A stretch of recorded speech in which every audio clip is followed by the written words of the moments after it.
Hello, welcome to my channel. My name is Anna and I am going to read from Pride and Prejudice by Jane Austen. I'll skip the introduction and go straight to chapter 1. I hope you enjoy it.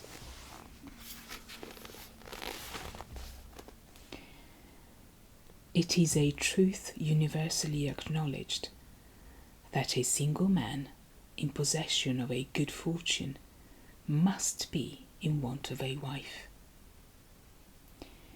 However little known the feelings or views of such a man may be on his first entering a neighbourhood, this truth is so well fixed in the minds of the surrounding families that he is considered as the rightful property of someone or other of their daughters.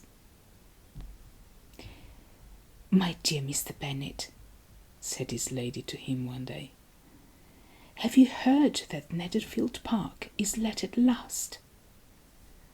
Mr. Bennet replied that he had not.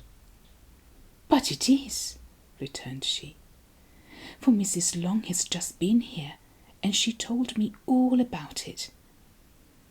Mr. Bennet made no answer.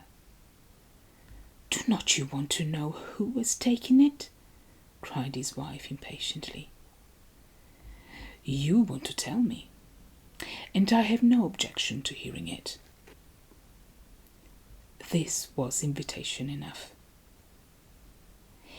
"Why, my dear, you must know.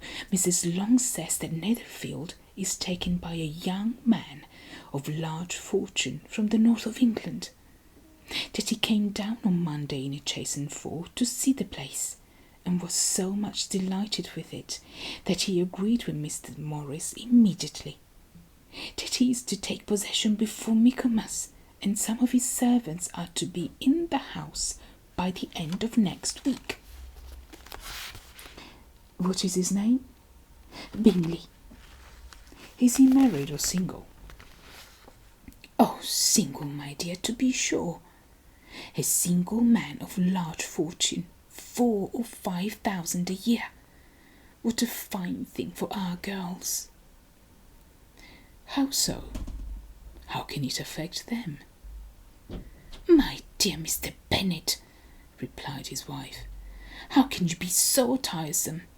You must know that I am thinking of his marrying one of them." "Is that his design in settling here?" "Design? Nonsense! How can you talk so? But it is very likely that he may fall in love with one of them, and therefore you must visit him as soon as he comes." "I see no occasion for that. You and the girls may go, or you may send them by themselves, which perhaps will be still better, for as you are as handsome as any of them, Mr. Bingley might like you the best of the party." "My dear, you flatter me. I certainly have had my share of beauty, but I do not pretend to be anything extraordinary now. When a woman has 5 grown-up daughters, she ought to give over thinking of her own beauty." "In such cases, a woman has not often much beauty to think of." "But, my dear, you must indeed go and see Mr. Bingley when he comes into the neighbourhood." "It is more than I engage for, I can assure you." "But consider your daughters. Only think what an establishment it would be for one of them. Sir William and Lady Lucas are determined to go merely on that account, for in general you know they visit no newcomers. Indeed we must go, for it would be impossible for us to visit him if you do not." "You are over-scrupulous, surely.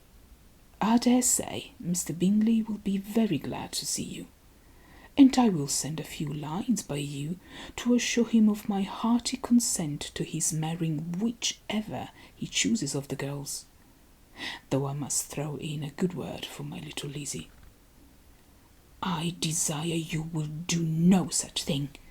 Lizzie is not a bit better than the others, and I am sure she is not half as handsome as Jane, nor half so good-humoured as Lydia. But you are always giving her the preference. They have none of them much to recommend them, replied he. They are all silly and ignorant like other girls. But Lizzie has something more of quickness than her sisters. Mr. Bennet, how can you abuse your own children in such a way? You take delight in vexing me. You have no compassion on my poor nerves. You mistake me, my dear. I have a high respect for your nerves. They are my old friends. I have heard you mention them with consideration these 20 years at least. Oh, you do not know what I suffer. But I hope you will get over it and live to see many young men of 4,000 a year come into the neighbourhood. It will be no use to us if 20 such should come, since you will not visit them. Depend upon it, my dear, that when there are 20, I will visit them all.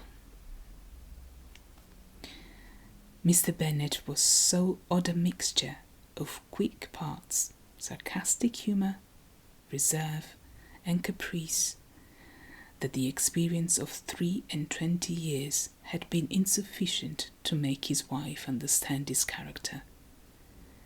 Her mind was less difficult to develop. She was a woman of mean understanding, little information, and uncertain temper. When she was discontented, she fancied herself nervous.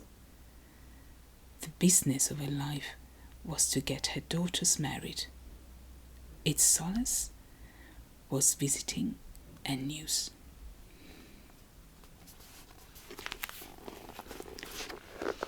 See you for chapter